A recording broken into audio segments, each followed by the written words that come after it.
Liftoff. We have a liftoff.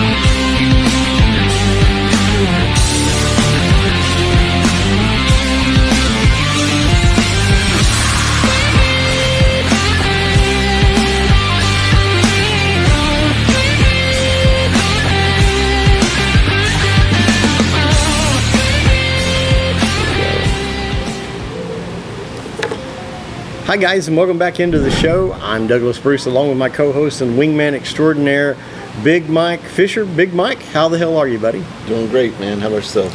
Doing good, doing good. Guys, we are Bruce and Big Mike Take on the World, talking about practically everything, but this particular show, we're going to be talking about when a foreigner comes here. We're talking to the Filipinas today about what a guy actually wants. A lot of women think they know what a guy wants, but if you're looking for a relationship, a long-term relationship with a guy, you know, if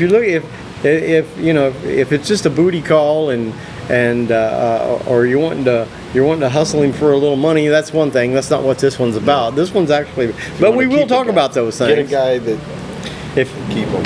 Yeah, if you're wanting a relationship with a guy, and I hear Filipinos complain all the time, well, I don't understand foreigners, I don't understand, well, we are different. We are, yeah. And me and my wife, 15 years, the other day, she just said, like, God, I'm glad we stuck, because there was tough times, having kids helped, it really made me double down, because I was a freaking womanizer from the day I was born, and I figured I would always be like that. That's why I said I didn't want to be married, again. Yeah. And having kids made me kind of double down on the relationship aspect of it. But it really took a lot for both of us, because my culture is different from her, and her culture is different from me. And I think that's why us having this show and getting things that we've been through, because guys come here older in life. Like me, I came here young, so I still feel it was a little bit easier for me to kind of conform to things, and easier for her. She wasn't too young. She was 25. I was 39, and that kind of helped. It gave us some wiggle room there. If you come here at 65, you don't have much time to figure shit out. Well, and there are a lot of cultural differences. There's a lot of things, and we're going to talk to about some of those. Like I said, about 50% of our audience is Filipino. Sure. Actually, believe it or not, female people that live in the Philippines. And so I think a lot of why they tune in is because we are so straightforward and honest, and try to answer some of these questions. And we give both sides of the coin. The good, the bad, and on our side, the good things about foreigners and the bad things that you might encounter with foreigners. Well, Mike and I specifically can talk about Americans and how Americans are, and for the most part, of course, there are a lot of expats living here in the Philippines. There's a lot of people coming here to visit here in Cebu, just in Cebu, and so Filipinos dating foreigners or dating Americans specifically is a big thing here now. So that's why we want to talk about this. Well, to start with here. A lot of Filipinos have, because teasing people here, and we've talked about this before, but because teasing is such a big part of Filipino humor, or part of their culture, how they I'm like, okay, this gets beyond teasing. It gets Filipinos a lot of times have a sense of humor that is self-deprecating, where they put themselves down. For most Americans I know, especially if you're looking for if Some you just, jokes would be off limits. well, yeah, and they especially if you're looking for a long-term partner. Now, if you're looking for a booty call or whatever, that's a different thing. But Sure. but you know, if it's pay-per-view, but if you're actually looking for a partner, it's not about looks or size. Beauty has always been in the eye of the beholder. Sure. And what one guy loves, another guy may not care for. Absolutely. But and it just depends on who you meet. But They joke about foreigners here. The Filipinos, men and women, joke about foreigners. They would say, why are the foreigners?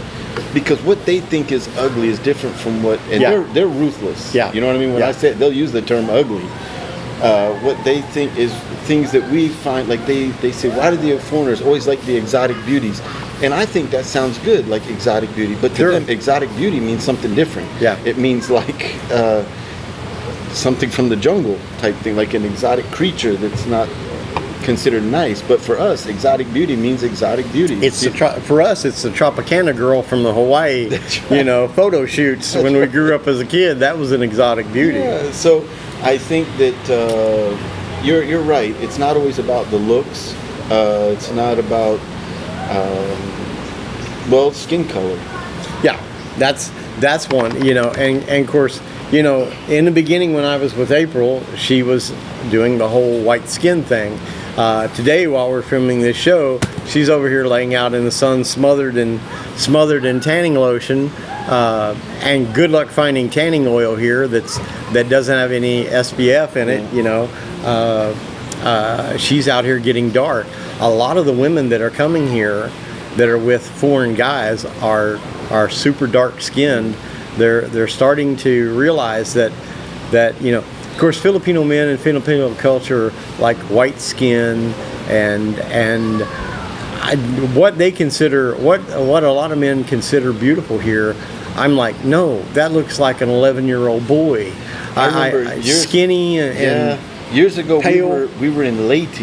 I think we went to one of my wife's relatives' wedding, and Vincent had just been born. He was a baby, you know. So this is 11 years ago, and we were in their Gaisano mall type thing there and buying something. And when this girl that was at the cashier, I said to my wife, I said, man, her skin, I said, American guys would like that. Yeah. And my wife said to that girl, she said, oh, your skin is very beautiful. Because it was just different, like a mocha color type thing, you know.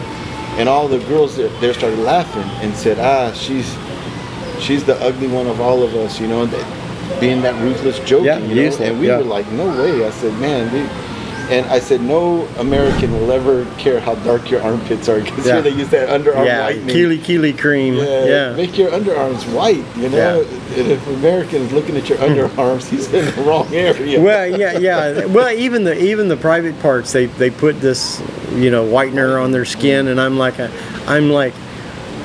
you know, I like the contrast in brown and pink, you know. I like the visual of that. That's what's much better than I think being that, pale white looks like they need a sandwich. They're anemic. Yeah, I think that American guys like the difference, you know, as far as, you know, in the U.S. it's like that now. The white guys are going out with dark women, and the dark guys are going out with white. I mean, I know so many Filipino guys with white wives in the military. I was talking. So many of them. I was talking to a black guy here the other night, and we were laughing about, you know, and we were laughing about. I said, why is it that, you know, why is it that so many black guys are you know, except white women? You know, you guys, they're all dating white women now, you know. So I said, even coming over here is a real change up for you, you know. And he's like, yeah, you're right. You know, it's we're used to date. We date a lot of white women. And I think that what Americans want out of a woman here is what they're not getting in the U.S. anymore, like no respect, respect or appreciation. Yeah, you know, yeah. like being if you're a provider here, you know, they appreciate that, and I think foreign guys like that. Yeah, and we'll talk a little bit about that. I want to mention, guys, if you're if you're just tuning into the show, or if you haven't subscribed yet and you like what you're hearing, hit the subscribe button, hit the notification bell, and follow us here on YouTube. We're usually putting out 1 or 2 videos a week. Hopefully we can keep up that pace. We're working towards being able to do these live at some point. You know, what's considered chubby or fat here is like, okay, she's actually got a few curves. She looks pretty good. Again, she doesn't look like that 11-year-old boy, you know. Recently, I saw a girl that was, you know, maybe about 5'2", big butt. And I told my wife, I said, man, in the States, an Asian built like that would be a superstar. Yeah. She'll be a superstar. Well, that's why the Puerto Ricans are so popular. You know, Puerto Rican women, you know, they got it up top, they got it down below, and they got the curves in between. And here, she probably has a hard time getting a date. Yeah. You know what I mean? And I that's the thing that we tell people about it. Don't be insecure about how you look. If you're wanting to date a foreigner, just throw it out there. Well, it's a totally different thing dating a foreigner than it is, you know, Filipinos, because Filipino men have a totally different standard of what beauty is. You know, like I said, you see these Korean models or these Japanese models, and they look like a stick man. They got no curves at all, no boobs, no you know, and so many of the Filipinos, you know, suffer from that disease, no acetol, whereas the foreigners are going to want a woman that have some curves. You know, if a guy's only attracted to girls that look like little boys, you know, it makes me wonder, you know. I agree. Okay, when you're walking through the mall and you see those, it's like, that's interesting. Yeah, and I hear a lot of women say all the time, you know, well, you know, I'm in my 30s or whatever. First off, Asians don't age like white people do. Secondly, there are foreigners looking for all ages of women. There's a foreigner out there if you're 40 or 45. You know, there's. Well, if a girl's from a good family, she went to college, she might not have much social experience. You know, much dating experience. And that's how my wife was. That's why that was a red flag for me. You know what I mean? I don't want a girl who's been dating everybody in the damn town, but I wanted a woman that had a little bit of social experience, because less training for you. Yeah, and they already know how relationships work.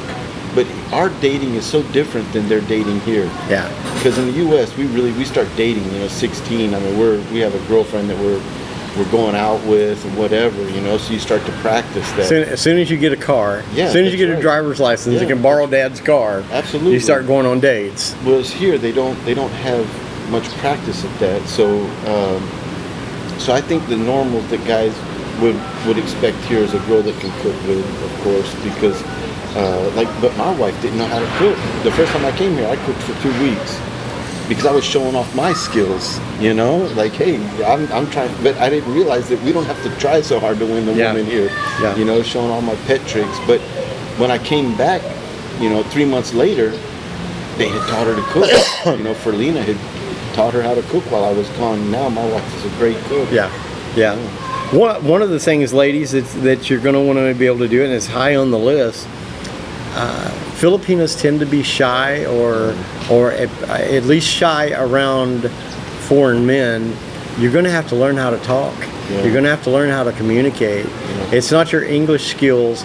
You know, most Filipinos understand English fairly well. They might be shy to speak it, but you're going to have to get over that shyness if you're a Filipino and you want to date a foreigner. You know, well, even problem solving, working it out. Well, and we're again in the Philippines. If you speak English and you don't speak English well or without a thick accent, here people that are more educated or have better communication skills will torment the shit out of you. They make fun of each other for using English. Yeah, you're right about that. You know, there's a lot of cultural issues here that I don't think are good. That's one of them that is where you, and I'm like, foreigners don't care if you've got an accent or not. Yeah. If we can just understand what you're saying, you know, we're you know, At least the effort. the effort to, you know, my first dating experience here, you know, very, you know, not great English, but we communicated. You know, we were able to know what each other meant. I don't care if you use, you know, like I heard someone correct even April the other day. She said him for her, which they don't have those words. There is no word for him and her in Tagalog. That's why they say Filipina and Filipino. It's like Spanish. And this person corrected her, and then I corrected them. You know, look, we're in their country. You know, we're the ones that ought to be speaking Tagalog and Visayan.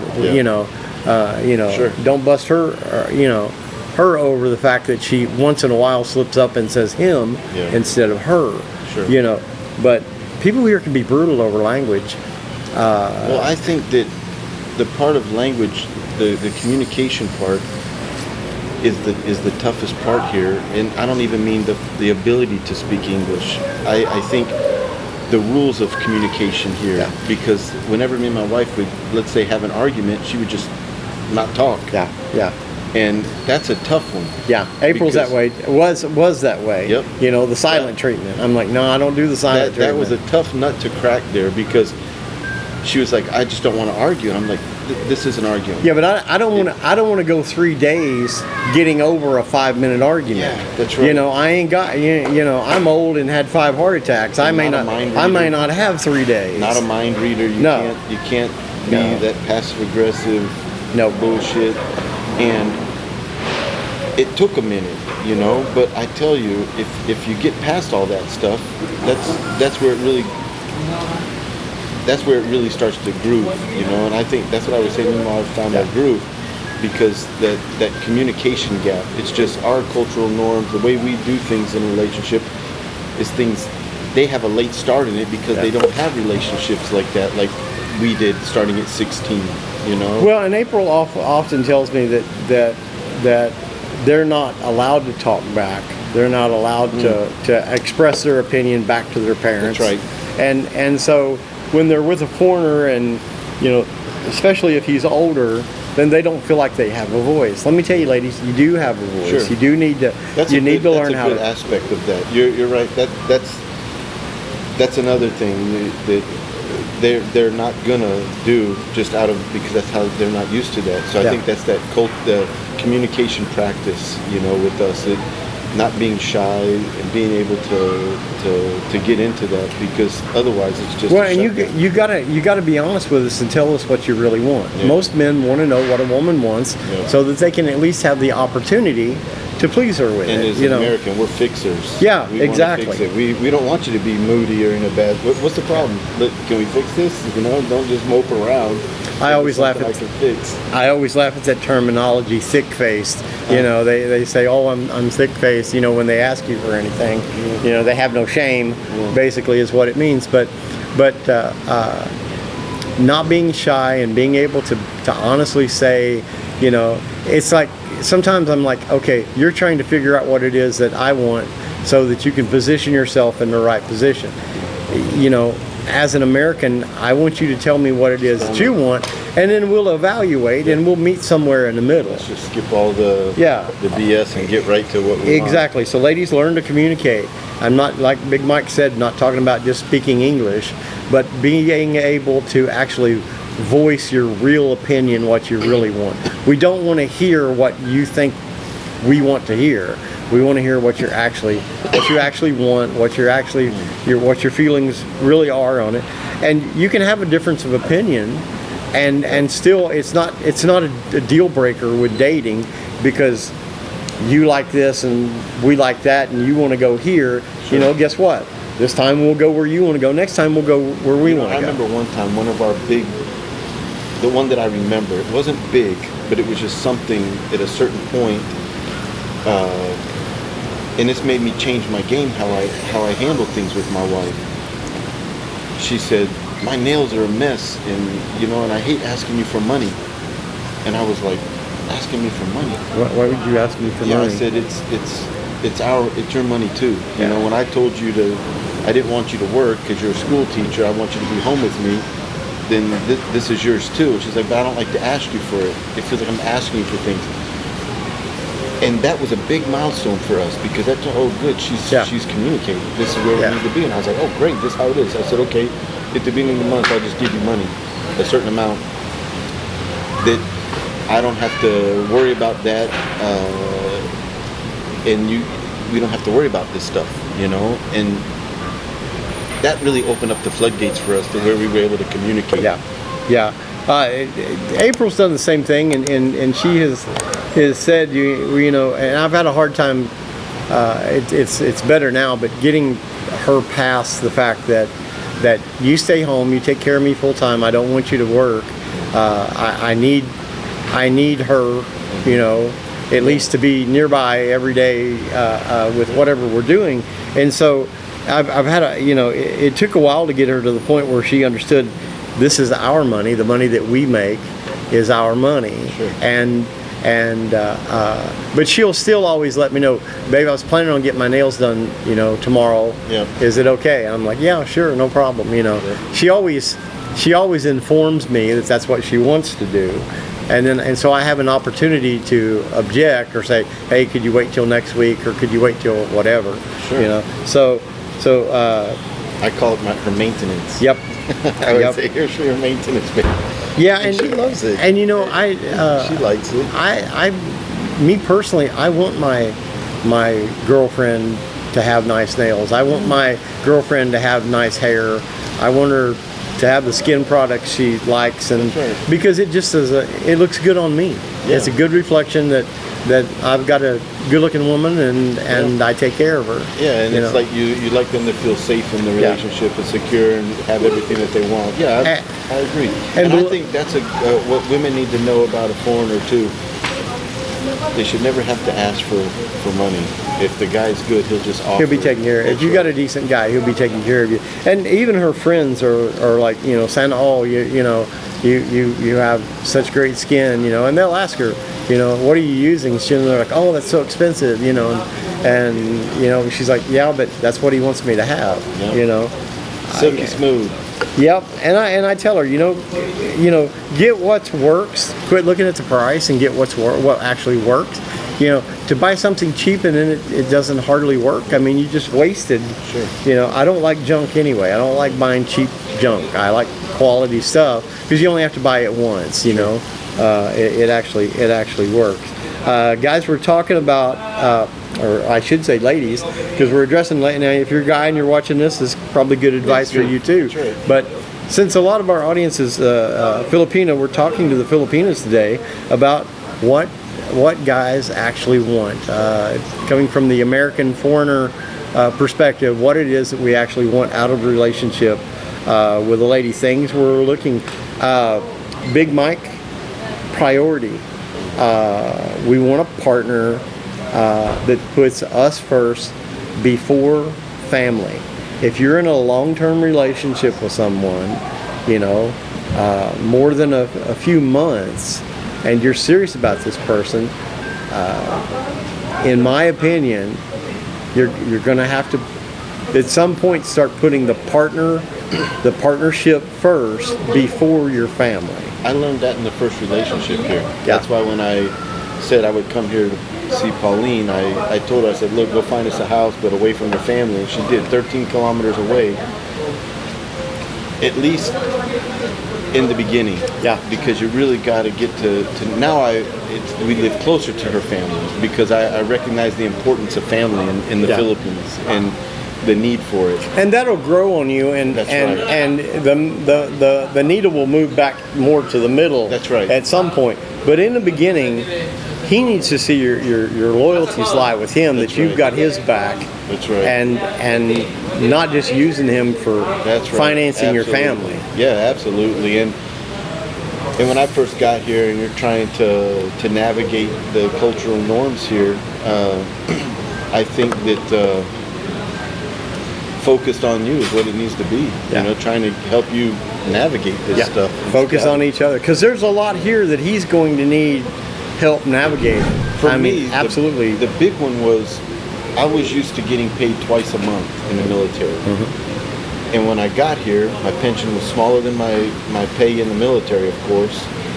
And I wasn't used to that. I was still making my BMW payment at the time, insurance on the BMW, the storage payment for that. So money was a bit tight.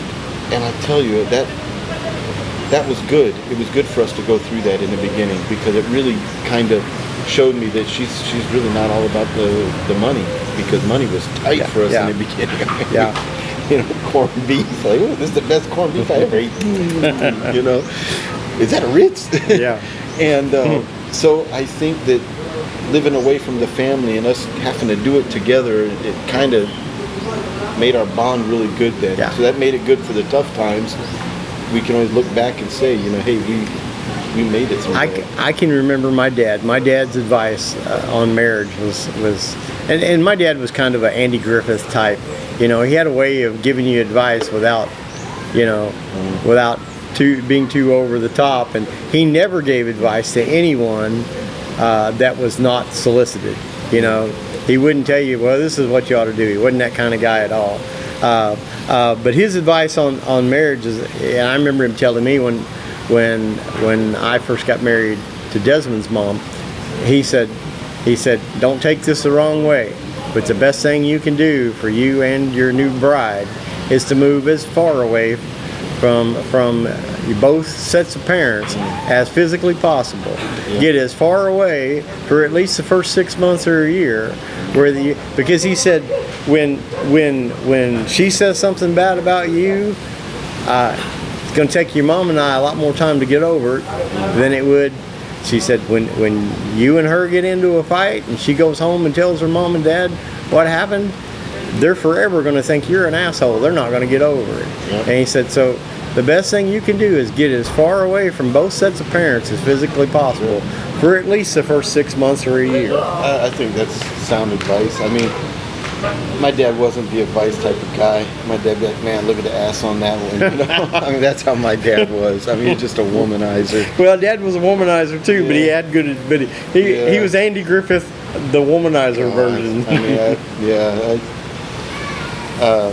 but as he got older, that's when his regret turned to advice. Yeah. And he was like, hey, look, Doing this to save you a few steps and not make the mistakes that's right. I made. Yeah, that's right. Absolutely. So my first two marriages, his advice wasn't so prime, but with this one, it was really, some of his advice was really sound.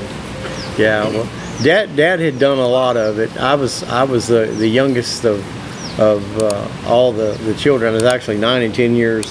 So Dad was up in years by the time that I got big enough to give any advice to. He was already, over.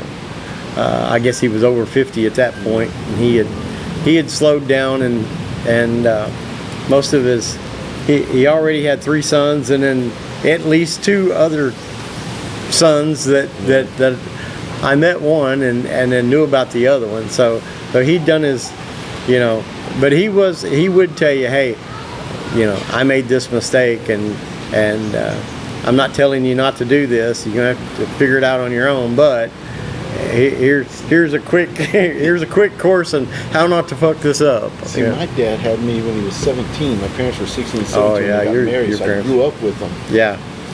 And I was like their little brother instead of their son, so it was kind of ass backwards. And then when I got married my 3rd time, when we had Vincent, because I wasn't going to get married again. Once she told me she was pregnant with Vincent, we got married, and that's when the good advice came. Like when my dad got sick, he said, I'm already gone.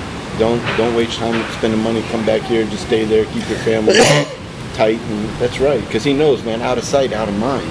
Yeah. If I get back to the States or something like that, I might run amok, so. My brothers were 9 and 10 years older than me. My mom and dad had already, I used to tell my brother, told him one time, I'm a better person than you because I had better parents. And he's like, what the hell are you talking about? We got the same parents. I'm like, no. I said, you were raised by two people that were, dad was 20, mom was in her teens. They had no experience raising children. They were poor as dirt when you were born, and you got jerked up. You got jerked up by the hair of the head. They learned child rearing 101, practicing on you. You were the guinea pig of the family. Younger brother got the best. That's right. 10 years later, I come along, and my parents have got money at that point. They're middle class. They've got 10 years experience. They've raised 2 children at that point, and they were much more patient and much better parents than the ones. Absolutely. That's why I'm a better person than he was. That's why I tell you, used to something piss to him that. off. There's something to that, because Yeah, my there youngest is. brother, man, he's got his shit together, man. I didn't get near the beatings that he got because they were brother. smart enough to work around them, where that I would mind without getting the ass whooping. Absolutely, man. That was Jerry, my brother, the youngest one. He got it good like that. Yeah, you know, ladies, Filipinas, putting your partner as your priority. If you're serious about I'm not telling you not to speak to your parents. I'm not telling you not to visit once in a while and all of that. But I am telling you, he has to be the focus. Just like you want to be the focus in his life, he needs to be the focus in yours. When you're dating a foreigner, when you're in a relationship, you know what you want Once to they be commit, a committed long-term relationship with a foreigner, especially an American. He's not there as a winning lotto ticket for your parents or your family. He's not there as the human ATM machine for everything you ever wanted. Or you know, you need to be treating his money with respect. You need to be mindful of it. Mindful of it, exactly, Right. and protect him and from you know, everybody else. That's you don't want their hand in your cookie jar. Yeah. You need to protect him. You need to protect your life. That leads me up to our last point here: elimination of the past. The boyfriend you used to date, you don't need to be around him anymore. Co-worker you used to date, you know, he's not going to want you seeing that same guy every day. You're going to have to make some sort of decision on that situation. Your friends that you used to go get drunk and you know, not even if you weren't whoring around, you know, if you weren't running around and getting wild, you may have to eliminate a few of your friends that you used to tighten up on how often you see them. And if you're dating a foreigner, you're probably going to lose friends. When you're in relationship mode, especially with an American, you're going to have to be different than you are. You can't have your friends over every night to party and drink and whatever. I agree, and I think that it's more of like building your foundation. You know, that's what you're trying to do here. You're both working with each other. So I think that once they decide to commit, my wife still has her friends, you know, that from college or whatever, and they'll communicate. But let me think. Because when I say this, if my wife told me right now, babe, I'm going to go out with my friend tonight and we're going to go have coffee, or maybe we're going to go have a few drinks, there's nothing to it. She can. I mean, she doesn't have to ask. It's not like that. Yeah. But I'm trying to think how many times she's gone out in the past couple of years. But was that different in the first year? Oh, she never. Exactly. Me and her went out all the time. Exactly. Yeah. You know, I mean, April and I have been together long enough that we would invite her friends sometimes to meet us out. Yeah. You know, but she never went. And I always told her she could. Yeah. You know, she just didn't. My wife was real conscious of that. She wasn't a partier anyway. But I'm trying to think. In the past couple of years, maybe she's gone out three times with her friends. 4 times. Yeah. But she can. It's because now 15 years down the road, you know, we're there. But I agree with you. I think that they have to almost like prove themselves. I think, prove Well, their commitment. Yeah, exactly, and that's Build that part of trust. that building that trust. And you also don't want your partner getting too close to friends from your past as well. Number one, your friends are going to tell everything on you. They'll get an opportunity when they're alone with your partner, and they're going to tell them everything you did, and you may not want that. Number two, if you keep putting him in a compromised situation, I can guarantee you, chances are he will fuck around on you. If you and a lot of times, who you think is your friend is out to prove that you don't have the relationship. They're jealous of the relationship. It's not that they even want him for themselves. They just want to prove to you that you Yeah, don't I have think- what you think you have. On that aspect is the protecting the relationship, because you don't want somebody to come in and steal your No. prize, throw No. his ass in the guy in a weak moment. Yep. And he takes the bait. 'Cause And honestly, He's still a man either way. Yeah, me knowing Guys are myself, guys. Me knowing Yep, myself. I know that's myself. What I told my wife when I was coming here, it's like, hey, look, I know you're a teacher. If you want to work, I'm not the guy. Because if you go to work and I have all this free time, fuck, I've got the moral compass of a I'll be out sport fucking. Yeah, I'll be out That's right. sport fucking. And now I love the position I'm in now, where I have a beautiful wife, 15 years. I have 3 kids. That I would never make the decisions I did. But early on, when I first retired, I was still the shithead. The didn't give a shit about anybody else. So, you have to protect that guy from others for a while. Yeah, yeah. It takes guys longer to settle into a monogamous relationship than it does women. Especially ones like myself and you. I had it in my mind I didn't want to do that stuff. Like when I came here, I said, hey, look, I don't want to do this stuff anymore. You got to help me. Well, the big head doesn't want to do it, That's but the right, little but head still wants. I'm still a the little dumbass. head still. Underneath the surface, I'm still a dumbass, man. Yeah. Let's not get confused. Let's not Guilty. get confused. Yeah. Nobody can self-destruct like No, me. exactly. I feel the same way Watch about this. me. Pull the pin, boom. Hold my beer. And that's So I put all my cards on the table and I said, hey, look, this is me. I'm not gonna lie about anything. This is what I've been. This is how I am. But I don't want that anymore. If you're capable of helping me down this road, we can get there. Yeah. And by God, she did, man. So I think that a guy laying everything out there for her also is also helps a lot. If she knows you're a shithead, don't come here and act like you're some damn saint. Yeah, You'll be banging all her No, friends. you're better off to be honest. Tell her up front, hey, I'm a womanizer. I got this problem. That's right. That's what I did. That's what I did me with. too. I think that's why we get along good, you know, because we may not always agree on everything, but we both kind of have a similar concept of things. We both had done our dirt. Yeah, I want to do the right thing, you know. I think I But said we that live in in the church one time. Philippines. I said, man, I don't want to be like I used to be, but there's so many damn beautiful women in this world. And I was like, did I just say that? You know? I live in the Philippines, and that's an issue. Yeah, so that's right. You know, so it takes a woman to keep you out of the gutter. Yeah, it does. It does. Protect your man, ladies. You know, whether it's finances or it's from your family or it's from your friends or your past or whatever. Protect him. He needs protection. He's living in a different culture than what he's used to. Now, ladies and gentlemen, both, if you have a difference of opinion or you agree with us, let us know in the comments. Comment down below. If you like the show, you're enjoying what we're talking about, hit the subscribe button, hit the notification bell, so that when we post one of these, that you'll be notified and you'll be able to watch it. If you want to email us, you can get us at Bruce and Big Mike Take on the World. That's Bruce and A-N-D Big Mike. At gmail.com. That's the address. I'll get it right here in a minute.